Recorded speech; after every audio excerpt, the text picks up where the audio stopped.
Welcome to JGTCR. I'm Cope and today we are tuning the Chevrolet Chevelle SS.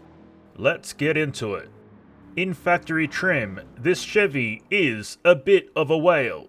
It's heavy and difficult to maneuver at times.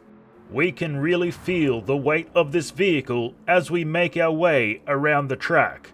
And the weight shift is an issue if we are not smooth with our inputs. There are only 3 gears to contend with when driving this Chevelle, so most of our time while driving will be spent in third. For some of the more slower turns we will have to drop to second gear, while first is mainly to get us off the line. The handling on this Chevelle is rough. The weight we carry makes understeer a real issue. We must ensure our speed is well reduced before turning in. The power we have available to us is reasonable. However, the gears wind out a lot, so it makes this vehicle seem lazy. Power delivery is the main issue here. All the gears light up the tires, so throttle modulation is critical to maintain traction. Be warned that the tail likes to slide at every opportunity, so we must use caution at all times. The brakes work reasonably well, however it does take time to slow this whale down, so we must move brake markers accordingly. Let's collect our time.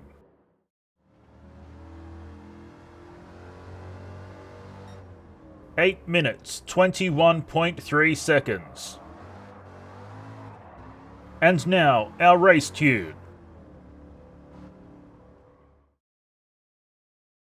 With both oversteer and understeer to contend with while tuning the Chevelle SS, we had to strike a balance between the two to optimize our lap times.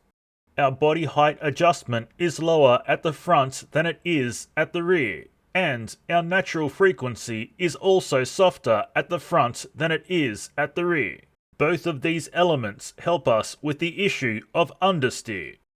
When dealing with the oversteer, the most crucial element is the ballast of 90 kilos at a ballast positioning of 24 over the rear wheels. Let's head back out to the Nürburgring.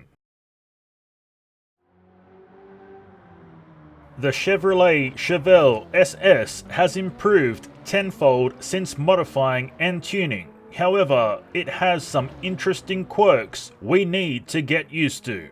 The first thing to mention is that it is still an absolute whale on circuit. The better part of being fast while driving this car is finding new brake markers further back than usual. The handling is good for the most part. However, on full throttle, it does tend to understeer considerably, especially on corner exit. When the front end does start to float, it is best to ease off the throttle to regain control. The power has been bumped up considerably, helping us slash lap times. Unfortunately, delivery of that power is a bit strange. There is some decent torque, so we will experience loss of traction. However, that wheel spin will not snap the tail out most of the time. When the tail does kick out, it does not do it by halves. It has a very snappy tom nature which can be difficult to predict and control. The mid to mid-high RPM is where the Chevelle SS thrives. We should only push to high RPM on straight sections of road.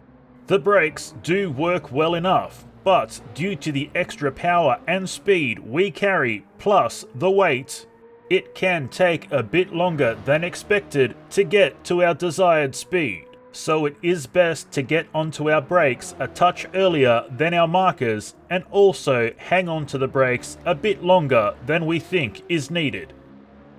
Let's collect our time.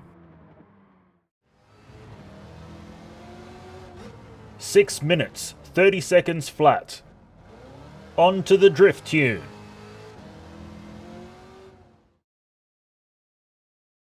Once again, we are dealing with over and understeer when tuning the Chevelle SS to drift. We have used the same tricks as our race tune to get this Chevelle to comply. Except this time we have been more biased towards the rear. This is reflected in both our natural frequency and our ballast. Let's drift Suzuka.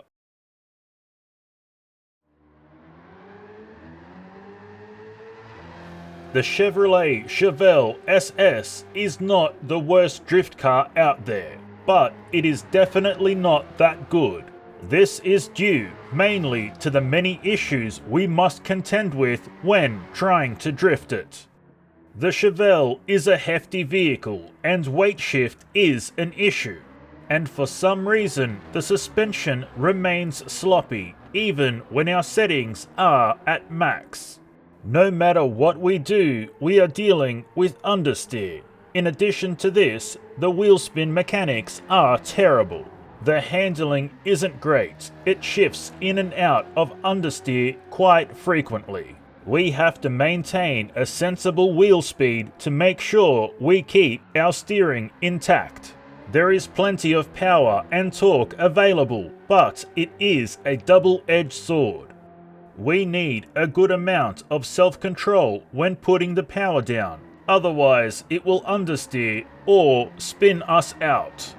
The power delivery is good, but the weight of the vehicle, even without ballast, makes the wheel spin almost instant and with no push power or forward movement.